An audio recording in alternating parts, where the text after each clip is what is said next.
Obviously, everyone knows how important, how vital John Ford was to the development of modern film language.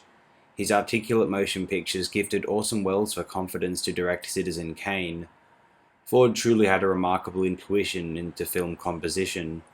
1922's The Village Blacksmith, or rather the 14 minutes we have available to us now, displays the formative insight John Ford had regarding narrative filmmaking.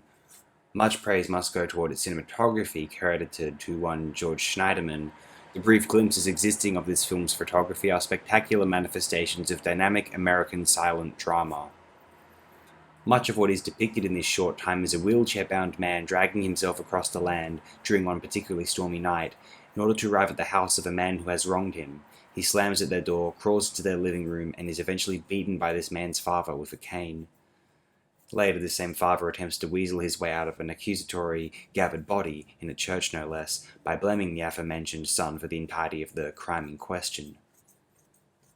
As very little of this film exists, I can only describe it minimally, so instead I shall briefly inform you all about some of this film's production context. A critical and popular hit in its day, The Village Blacksmith is based, apparently loosely, off of Henry Wadsworth's Longfellow poem of the same name, an iconic American poet transformed into cinema by the most crucial American artist of the 20th century, debatably. The Village Blacksmith feels to me as though it could be a companion piece to Chaplin's masterpiece A Woman of Paris. They're both known for westerns and/or comedies. Ford and Chaplin respectively, though, proved the grander beauty of cinematic drama and defined the recognized parameters of their subsequent executions throughout the medium's history. Of course, you could very distinctly compare film drama to stage drama, and Chaplin and Ford both demonstrated what the superior medium was.